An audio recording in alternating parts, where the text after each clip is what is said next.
Hello, hello. Today we are talking about and cooking for nutrient diversity. This is one of my favorite topics because it really goes to show how interconnected our human bodies are to Mother Earth. It's so cool. In order for everything in our body to work, we need nutrients. So you've got the big guys like fat and complex carbs and protein. These are our macronutrients.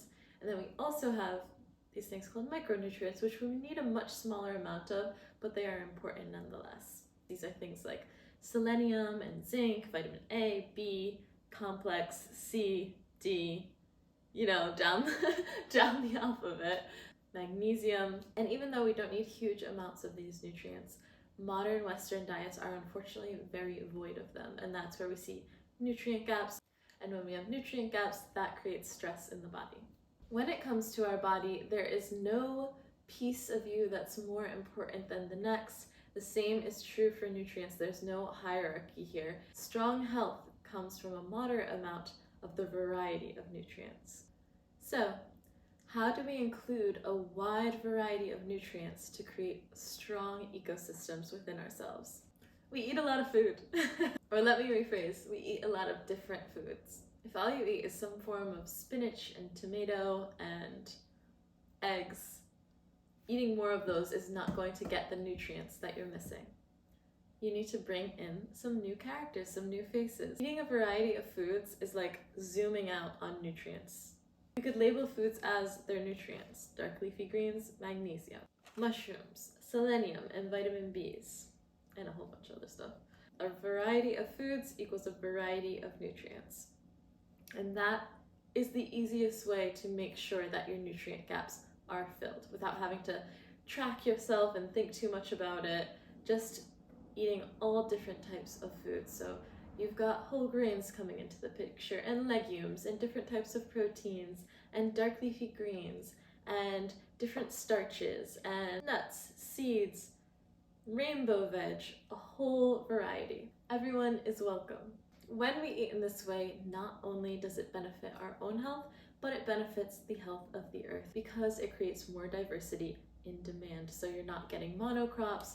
Think about soy and corn. Those are grown so widely because they're the most profitable. If we as a market start to ask for different types of foods, then that's what we'll get. Different types of food being grown in the ground means healthier soil. So it all comes together. One of the most beautiful things about eating with your menstrual cycle is the appreciation that it gives you for all natural rhythms and feminine energy. And what is more feminine energy than Mother Earth herself? Eating with your cycle is eating for Mother Earth. What is on the menu? I want to expose you to some funky ingredients that you might not always think to use. Celery root puree with lentil mushroom gravy and a gremolata on top. The only dark leafy green I had quick access to was this dino kale, but know that you could use broccoli greens or beet greens, kind of all those random leaves that you have no idea what to do with usually will work for this little herby, saucy topping. And that's what's so great about it. It's adaptable for your diverse needs. If you want to follow along with the recipe that will have been sent to you as part of 28 Days to Better Periods Challenge, if you're not in the challenge yet, you can go right to katieflower.com and get the recipe. I'm going to start by getting the puree going. This is a celery root. Look at this thing. I like it. Aesthetically, it's doing something for me. Celery root is a great alternative to really anywhere that you would do something with potatoes. You can roast it up, you can make it into a mash, basically what we're doing today. You can use it in soup as like a thickener, especially if you didn't want to put dairy in there. This is just creamy, starchy texture. It's got a bit of a grassy flavor to it, but it's really nice. Earthy, but not in an intimidating way. It's so inexpensive. The more brave you get with your vegetables, the more your grocery bill goes down. We've got to take the skin off. You're just kind of like peeling it off with a knife, and I would save the skin for some veggie stock. I've got a recipe on my website for zero waste veggie stock. And that's basically where all my scraps end up. Is I keep it in a bag in the freezer, and then when I have enough stuff, I throw them all in a pot, cover it with water, and then get something useful out of it. So here we go, the celery root. It's just a good vibe. Kind of cute, no? Next, we're just gonna cut it up into chunks. It can be super rough because this is getting cooked down. This is one of the few veg we can still get fresh during the winter, at least in the northern hemisphere. It's done. So using a bit of onion in this recipe, so cut the onion in half, take off the ends, another great addition to the zero waste veggie stock. I'm going to use one half for the celery root puree and the other half for the lentil gravy. Just cutting into like thin ribbons. Again, this is all getting cooked down, so not a huge deal. So we've got our celery root, onions, a bit of whole milk, and apple cider vinegar, and we'll grab salt and pepper and oil and stuff too. Let's take it to the stove. To throw in the turmeric, just into part of nutrient diversity is adding different herbs and spices to your food. They're such little things that make a big difference. Smell the spice, so next goes the onion. Goes as you toss it in. I think it's cool to start looking at your food and thinking, okay, where could I bring in some more diversity? So maybe you're really big on the classic sweet onion. Next time you go and you do a red onion instead, or you do shallot, or you do leek, and you'll get a very similar vibe, maybe even something yummier, maybe even something with more antioxidants. Full of diversity in mind, we unlock this whole new level of creativity in the kitchen. I'm starting to get some stuff sticking to the bottom of the pan, so I'm gonna move on to the next step. The onions are pretty much all soft.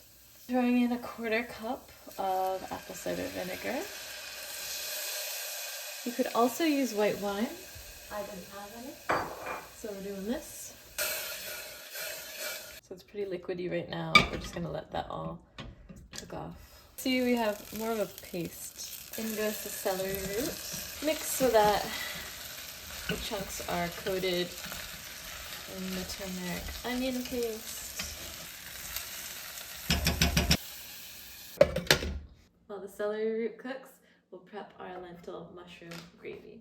The onions are already sliced into rainbows, but I'm going to give them one more chop. I think I want them to be littler. One of the coolest things about cooking for yourself is that you get to see what goes into what you're eating. You see that this isn't just a bowl full of like lentils and mash. This is the spices, the onions, the vinegar, like we're piling things on top of each other that are all going towards your highest health. When you're thinking about nutrient diversity, there's different levels to it. Level 1 nutrient diversity is like different types of food. So that would be your whole grains versus your healthy fats versus your veg, like different types of foods. And then level 2 nutrient diversity is within those groups. What are the different ingredients you can incorporate? So we have mushrooms.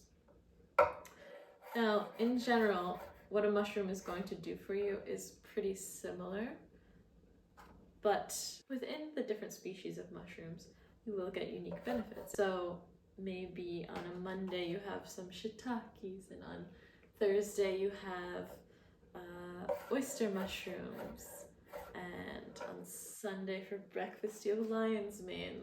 I know that it's easy to kind of get into a habit of cooking the same thing and using the same ingredients that are comfortable, but your growth is right outside of your comfort zone. And the more you actually try it, the easier it becomes to incorporate a variety of really yummy foods. Now we're doing the lentil gravy, same thing as last time. You let the pot heat up. Once it's warm, in goes the oil.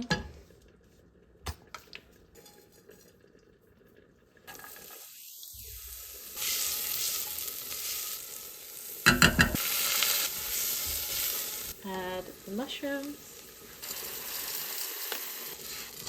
So this little extra action of adding in the herb that brings more diversity to our plate without a lot of effort on our part. We're gonna let it boil like crazy for like 15 minutes and then turn down to a simmer.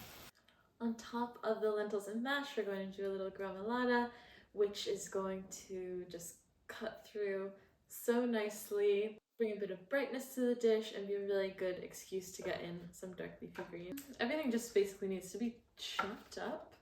I've got toasted pumpkin seeds. You could leave the seeds whole if you wanted to. I just like the texture of the chopped. Seeds are an excellent hack. I'm getting ahead of myself, but seeds are a really good hack for filling micronutrient gaps, especially. They're tiny, they're easy to add onto your food. You can just sprinkle them in really quick. They add a nice crunch, and then they're loaded with things like iron and zinc. We've even got omega-3. If you don't want to get caught up in which phase needs which micronutrient, that is another bonus of eating for nutrient diversity, because you're just naturally getting in all the nutrients anyways. You could be using the leaves from your broccoli. You could be using the leaves from the top of a beet or a turnip, of celery, of carrot. These are all things that you can eat. If you have the vegetable in your house to begin with, why not? It's free food. You can do like a pesto if you want to really break it down. This is a great place to use those extra leaves. I'm chopping up the stem really tiny. It's just going to be extra crunch. Using the whole vegetable is good for the planet, of course. You get some added benefits that you might not have gotten from the rest of the veg. Using the whole ingredient today. That pinch of salt. The other root is cooked. You can tell by sticking a fork through, and it goes right through super easy.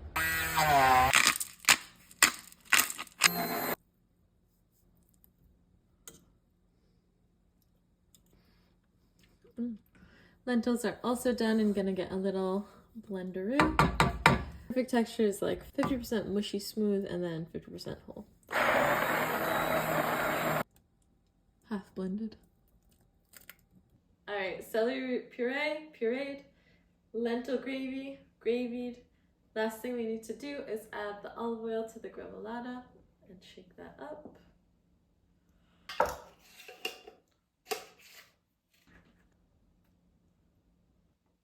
Ooh.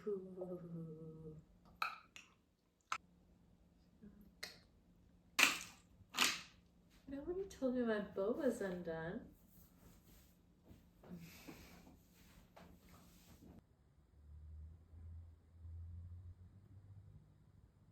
Winter comfort.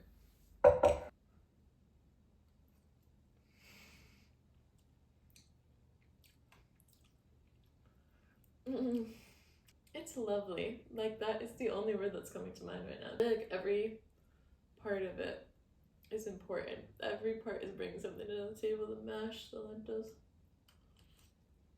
and the gremolata. Okay, 3 hacks for bringing nutrient diversity into your life. Number 1, eating with the seasons.